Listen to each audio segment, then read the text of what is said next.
Okay, so I'm going to show you one of my top 5 favorite defenses in Siege at the minute, and that is the gym bedroom defense on Clubhouse. Now, I didn't come up with a strategy, I didn't make it, it's not mine. This is everyone's defense. This is the general consensus of the pro players. This is what they consider to be default, and this is what they are doing at the minute. If you had seen maybe older setups of the gym defense, they would have reinforced this whole cache area and impact tricked this wall, which is why our mute player, who isn't normally in our stack and doesn't normally do this defense, has reinforced both the walls here of cache and instead left this left wall of rafters soft. So realistically, the only change between the old and the new is that you extend into red with a shield right here, and you leave the right wall of cache soft, and you instead move that reinforcement over to the left wall of rafters, and it will all become completely apparent. Early in the game, this mute, who would be normally around con and cache, at the start of the game can't be shot by anybody coming up rafters because this wall is reinforced and they have this Tetris area to play behind. The breach is closed, the castle barricade is up. They could basically walk through here early in the game, and what it does is punish players like this. You're out on the balcony, taking no control, and all of a sudden you get that pick. But that is why you have this presence early, because you cannot go out here and do that, and Mute demonstrated that. But let's have a look at the rest of the site. So the mute jammers that you're really supposed to have on is this top wall right here outside Jacuzzi, because they have to take control of the balcony, which we saw.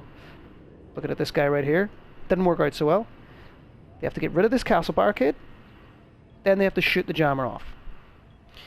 And then once they do that, if they do that, and they get the wall, they then have to get rid of this mute jammer, which is a correct one, because now you can play this player, who should be Smoke, by the way, who's over here, should be in bathroom, meaning that they have to come through this short angle in which Castle's looking at it. You can see straight at the breach, and he's protected by the weights right here. Perfect position for him to be in. And then they have to get this mute jammer off the wall, and they get swung by a shotgun, and it's a nightmare. They can't. It's difficult to get rid of that. And the main thing that you'll see that is different, that what people are doing in ranked and they shouldn't be doing, is they're either reinforcing this what's called gold with this little rotation in the middle, and if this rotation is made in the middle, it's completely cut off from this window through the bed straight through here. You can rotate through here for free, and this is massive. This is probably the biggest takeaway of the whole defense. Is first of all, there should be a mute jammer on this construction wall, because even if they get this con window open, they can't shoot through this sort of protruding part of the wall here. They can't get the mute jammer off this wall. They cannot get it from the window, as you can see. And this should be a line of sight and not a rotation, and you'll see why come the end of the game. Again, the reason why you shouldn't put a mute jammer on this wall of the platform is because, one, teams should mav this. They should 100% mav this wall. As you can see, they're going to bring a mav around later, and once somebody goes up rafters, they'll eventually get rid of this castle barricade and just shoot the mute jammer off. It's not something you can stop, and also the reason why you don't mute jammer this wall of cache anymore, because the left should be soft, is because this mute jammer doesn't cover both walls anymore, because he got nerfed. So with all that being said, I'm going to show you what should happen. This is all designed to waste time. Now, as you can see, when Habana gets this castle barricade on rafters, this right wall should be reinforced, still allowing this cache player to sort of move freely.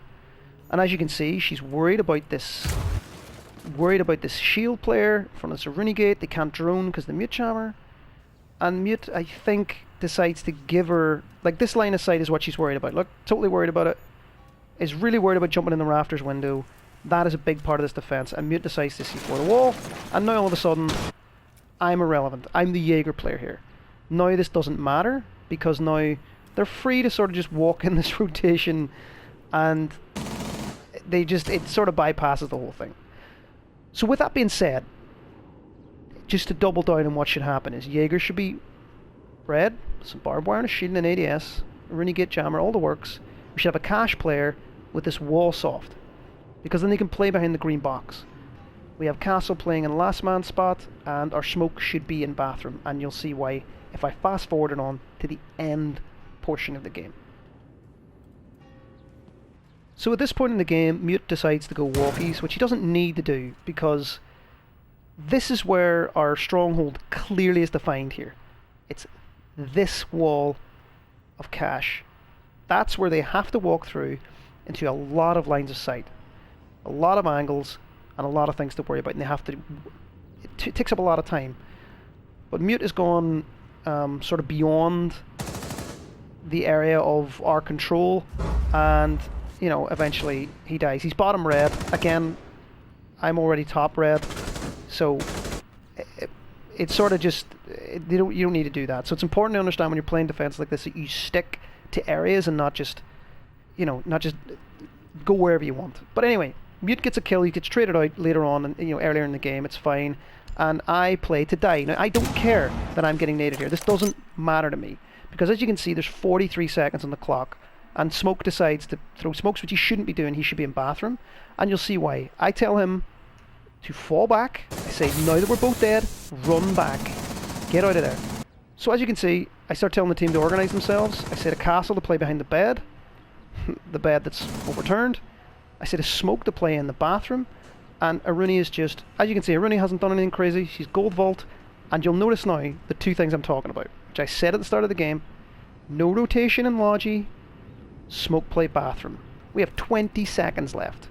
Smokes off the door, and these guys can't just do the thing they want to do, which is just run through Logi. They don't have the right operators for it, and they're hoping that you peek them, and now the game is over. And if Smoke had more smokes, they wouldn't even be able to walk through the last 4 seconds of the game. Anyway, you can see why having the Smoke alive, having nobody be able to push through Logi, and just wasting time over here, we got into hardly any gunfights and we won the game. So it's not just about having walls and the right operators and just having all this cool stuff up and then just swinging people and C4ing walls and shooting through. Doesn't matter. It's about playing the strategy, about staying alive and running the clock down and minimizing your risk to your defense by just taking... Look at this. Like, how are these guys gonna win this? There's 2 seconds left. They've got no balcony control. They got nothing. Castle barricades are all up. Our teammates are able to stand on the site, and we basically win the game by just playing it correctly. So this is a good example of how to stop taking engagements and just play the defense properly. There's actually a strategy to it, and if you follow this round right, you know, properly, you will win this defense. I'm telling you, you'll win this defense 9 times out of 10.